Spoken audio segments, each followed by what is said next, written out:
Cher frère Ahmed Mati, salam alaikum. Salam. J'espère que tu vas bien. Ça va et toi? Ça va, alhamdoulilah. Tu m'as fait part d'une découverte que tu as faite sur un hadith et j'aimerais que tu nous fasses partager cette découverte. Donc avant tout, a'oudhu billahi minash shaitanir rajim, bismillahir rahmanir rahim, wa salatu wa salam ala sayyidina Muhammadin wa ala alihi wa sahbihi ajma'in, wa salam alaykum wa rahmatullahi wa barakatuh. Donc le salam à tous nos frères et sœurs qui nous écoutent, le salam à toi bien sûr, et le bonsoir aux éventuels non-musulmans qui nous écouteraient. Alors en effet, j'ai découvert quelque chose qui est assez intéressant, et on connaît le hadith qui figure dans le Sahih al-Bukhari et celui de Muslim, dans lequel il est dit que le jour de la résurrection, le prophète sera près de son bassin, et il verra un certain nombre de ses compagnons aller en enfer. Et le prophète dira, ce sont mes compagnons. Et Allah Azza wa Jal lui dira, tu ne sais pas ce qu'ils ont fait après toi, ils n'ont cessé de revenir en arrière. Voilà. Donc ça c'est un hadith qui est assez fort, puisque dans le texte, on trouve que le prophète Mohammed dit « mes compagnons, mes compagnons ». Alors, ce hadith, bien sûr, agace un certain nombre de personnes, et en particulier ceux qui sont sectaires sur la question des compagnons, lesquels affirment que tous les compagnons sont bien, etc., etc., etc., à part les hypocrites, mais bon, comme personne ne sait qui sont les hypocrites, bon, c'est un autre débat, mais ça agace un petit peu un certain nombre de personnes. Parmi ces personnes-là, il y a ceux qui justement occultent ou minimisent de la fitna qui s'est passée, et entre autres la bataille du chameau et celle de Siffin. Donc en général, où ils occultent ou ils minimisent. Et puis d'autres faits similaires qui ne font pas la gloire d'un certain nombre de compagnons. Alors ce hadith, il est assez intéressant dans ce sens où il remet en question, de façon très claire, la théorie selon laquelle les compagnons étaient tous des gens exceptionnels. Donc il le remet en question, puisque le prophète dit « mes compagnons, mes compagnons ». Et on lui dit « tu ne sais pas ce qu'ils ont fait après toi, ils sont revenus en arrière ». Donc on constate avec une première lecture que le prophète Mohammed dit « mes compagnons, mes compagnons ». Il dit bien « mes compagnons ». Et on lui dira « tu ne sais pas ce qu'ils ont fait après toi ». Donc le prophète, cela sous-entend que le prophète est mort en ayant une bonne image d'eux, puisque lorsqu'il les verra, il pensera que ce sont ses compagnons, et donc il les a quittés bien. Mais on lui dira, tu ne sais pas ce qu'ils ont fait après toi. Donc il ne savait pas ce qu'ils ont fait après sa mort. Ce qui sous-entend donc que quand le prophète est mort, il les a laissés, il est mort en ayant une bonne image d'eux. Donc ils ont changé après sa mort. Alors, j'ai trouvé un livre qui s'appelle Radd Al-Qurtubi al-Shia, donc c'est réponse de Qurtubi, l'imam Qurtubi aux chiites. Je tiens à avertir que ce n'est pas le même Qurtubi qui a écrit le livre l'imama wa siyasa. Il y a un Qurtubi qui est mort en 276 de l'Hégire et qui s'appelle aussi Qurtubi, qui a écrit un livre entre autres qui est magnifique, l'imama wa siyasa, donc l'imama et la politique, mais celui-là c'est pas le même. Celui-là il est mort en 676, donc c'est pas le même, c'est très important de le dire. Et donc dans ce livre-là, ce savant répond aux chiites, donc il essaie de contrecarrer un certain nombre de leur argumentation, et il cite justement ce hadith, où il dit, donc il le cite dans son livre, à la page 19 de son livre, et il dit, le prophète dira, « Ya Rabbi ashabi » ô Seigneur, mes compagnons, « Fayaqul, innaka la a'lam laka bima ahadathu ba'daka, innahum artaddu » donc tu ne sais pas ce qu'ils ont fait après toi, etc. Donc il le cite, et après il le commente. Et dans ses commentaires, il dit que ce hadith concerne la Khawarij, wa Rawafid, wa al-Mu'tazila. Donc pour lui, ce hadith, dans son livre, il dit que ça concerne les Kharijites, ça concerne les chiites, et ça concerne les Mu'tazila, qui ont fait ceci, sont égarés, etc., etc. Alors, nous, on n'avait pas d'explication, dans le hadith, sur le hadith, c'est-à-dire on avait des explications de la part d'un savant, comme ce savant-là, qui nous explique que ce hadith fait référence aux chiites, aux kharijites et aux mu'tazila, mais dans le hadith en lui-même, on n'a pas d'explication, c'est-à-dire le prophète dit mes compagnons, stop, ça s'arrête là. Donc, ça laisse la porte ouverte à pas mal d'hypothèses, même si elles ne sont pas très cohérentes.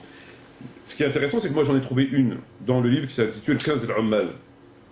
Donc Al-Ummal, c'est un livre très connu, très intéressant, c'est que des hadiths, etc.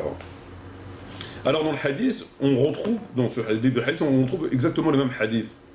Et il dit le prophète Mohammed alayhi salam dira Ashabi, fayaqul innaka la tadri ma uhadatha min ba'dika, donc tu ne sais pas ce qu'ils ont fait après toi. Faqult ya Rasulullah, donc là c'est Abu Darda qui parle, c'est Abu Darda qui parle. Et Abu Darda dira Faqult ya Rasulullah, ad'u Allah inna la aj'alni minhum, invoque Dieu pour pas qu'il me fasse que je fasse partie de ces gens-là qui seront refoulés au jour de la résurrection. Qala innaka lasta minhum. Donc le prophète il lui dit tu ne feras pas partie de ces gens-là. Fatwafa Abu Darda, donc Abu Darda est mort. Qabl inna yuqtal Uthman radiyallahu anhu. Donc Abu Darda est mort avant que Uthman fût tué. قبل أن يقتل عثمان وقبل أن تقع الفتنة, et avant qu'il y ait eu la fitna. Voilà. Donc qu'est-ce qu'on peut analyser à travers ce texte?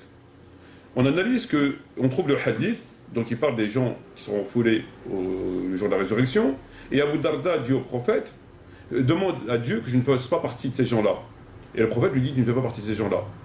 Et il est dit dans le hadith qu'il est mort avant la fitna de Uthman, qui a tué Uthman, et le moment de la fitna, donc avant l'assassinat d'Uthman et le moment de la fitna. Et le savant Qurtubi, lui, nous dit que ces gens-là, c'est les Shia, les Mu'tazila et les Kharijites. Donc, il y a une très grosse erreur qui est due encore une fois à l'aveuglement sectaire. Pourquoi? Parce que lorsqu'on tombe sur ce hadith, alors un savant il est censé avoir le Kanz al-Ammal, ce qui est la moindre des choses, on ne peut pas dire les choses qu'a dit Qurtubi, à savoir que c'est les Mu'tazila, les Shia et les Kharijites. Pourquoi? Parce que dans le hadith, on nous fait bien comprendre que ces gens qui seront refoulés au loin du bassin sont des gens à l'époque de l'assassinat d'Uthman et de la fitna, c'est-à-dire la bataille du chameau, la bataille de Siffin. C'est ce qu'on nous fait comprendre. Et le savant Qurtubi, il nous dit quoi? Il nous dit qu'il s'agit des Kharijites, des Mu'tazila et des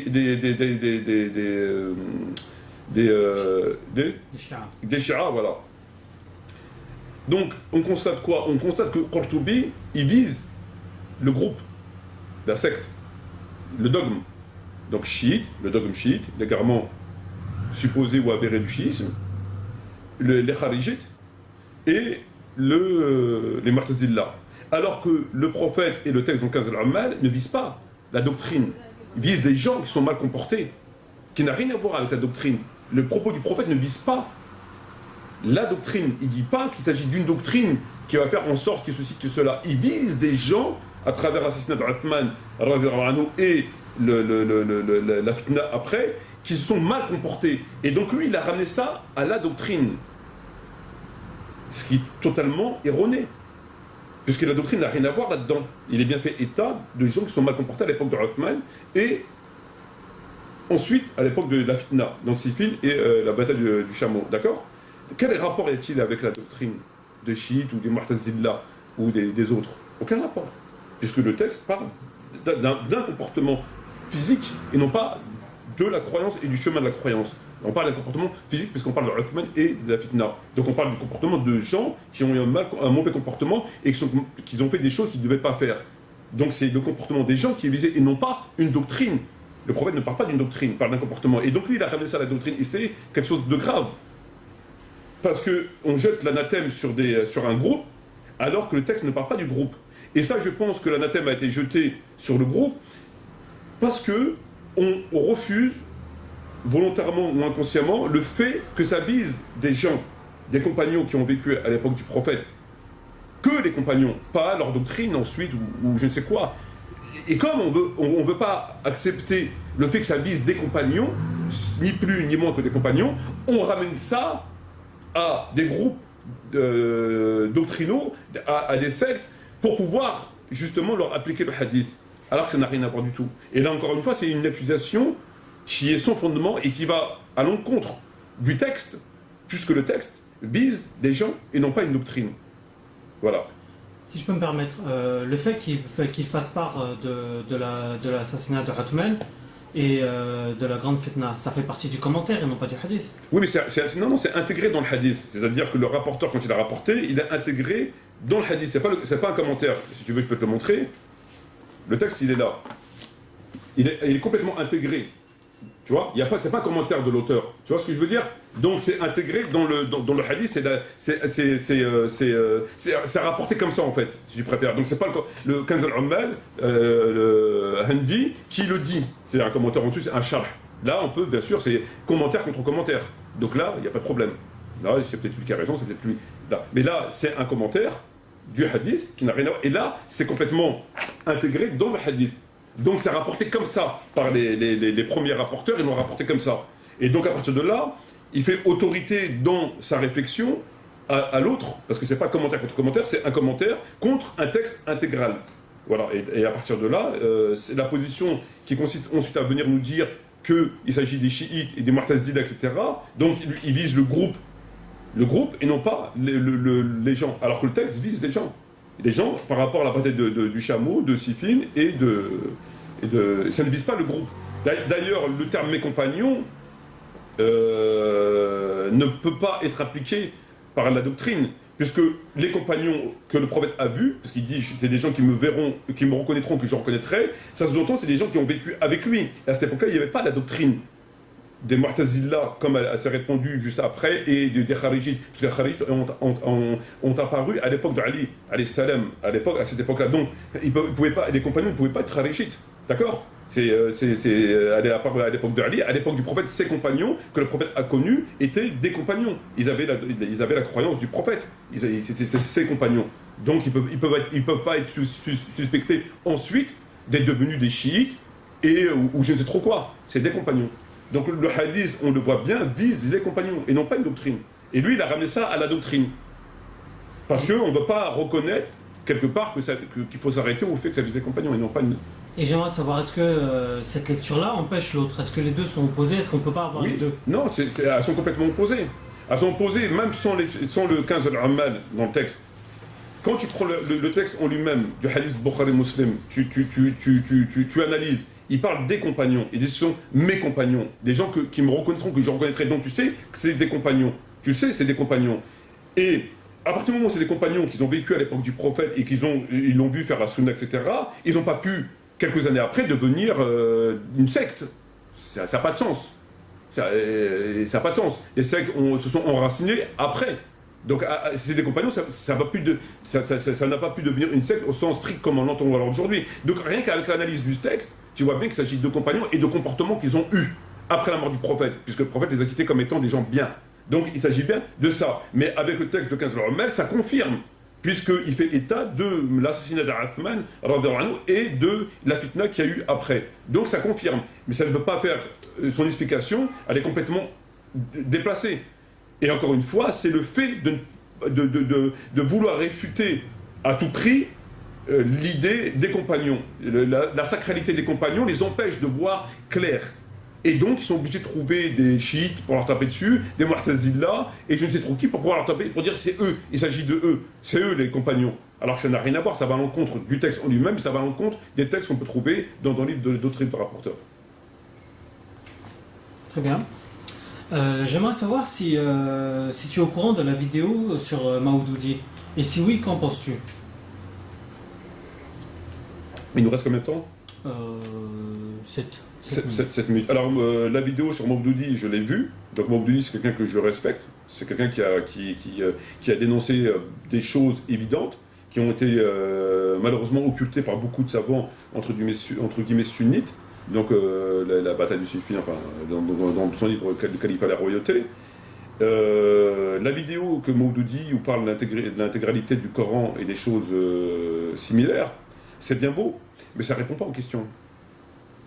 Ce que nous, on a besoin d'aujourd'hui, c'est des réponses aux questions.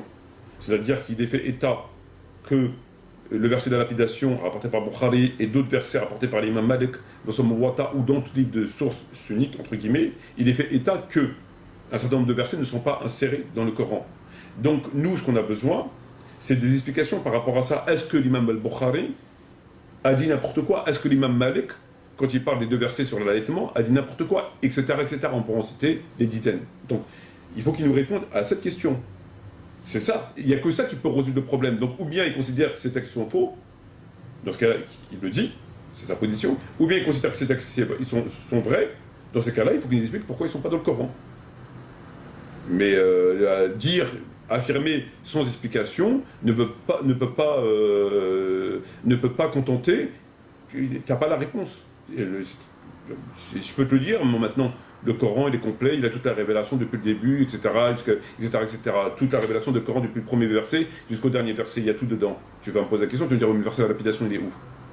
Le verset d'allaitement, il est où? Le verset sur l'Asr, il est où? Le verset sur l'Ahzab, il est où? Le verset sur la Surat al-Baqarah, etc. Tu vas me sortir plein de textes. Qu'est-ce que je vais te répondre à ça? Je ne vais pas te dire il a abrogé dans la lecture, on a déjà répondu à cette question. Abrogé dans la lecture, bon, voilà. Donc il faut bien que je te réponde. Et malheureusement, Maudoudi, dans cette vidéo-là, ne donne pas de réponse. Il dit simplement que le Coran, ceci, cela. C'est tout, mais ça d'autres l'ont dit. Donc, mais ça ne répond pas à la question. Nous, ce qu'on aimerait, c'est des réponses au fait qu'il est fait état qu'un certain nombre de versets ne sont pas dans le Coran. Que penser de ces hadiths? Est-ce qu'ils sont tous faux? Est-ce que le Coran est complet malgré que ces personnes ne soient pas dedans? Parce que ça serait Dieu qui l'aurait voulu? Est-ce qu'on nous parle de compilation? Dans le texte, dans la vidéo, on dit que le prophète a compilé le Coran. Or, le prophète n'a jamais compilé le Coran. C'est Abu Bakr qui l'a compilé. Et c'est sur la demande de Omar ibn Khattab qui lui a dit de compiler le Coran. Et Abu Bakr ne voulait pas le faire. Donc la première compilation du Coran, elle a eu lieu à l'époque d'Abu Bakr, puis à l'époque de Uthman. Donc lorsqu'on nous dit dans la vidéo que le prophète avait déjà compilé le Coran, c'est inexact. Donc c'est déjà quelque chose qui est erroné. Jusqu'à preuve du contraire, le prophète n'a jamais compilé le Coran. Et on a bien... Voilà, donc ça ne répond pas du tout à la question, je suis désolé. Tu sais, c'est bien de faire des vidéos, mais il faudrait encore qu'elles aient un sens. Et l'affirmation sans explication, c'est un non-sens. Nous, on a besoin d'explication, pas d'affirmation. L'explication et l'affirmation. Et non pas l'affirmation et rien du tout. Voilà. Très bien. Je te remercie pour ta réponse et pour tes découvertes. Je te remercie de ta présence et j'espère qu'on aura l'occasion de se revoir pour d'autres vidéos, Inch'Allah. Je remercie tous les frères et sœurs qui nous écoutent. Et puis voilà, donc shukran jazirin wa salam alaykum wa rahmatullahi wa barakatuh et à la prochaine, Inch'Allah. Salam alaikum.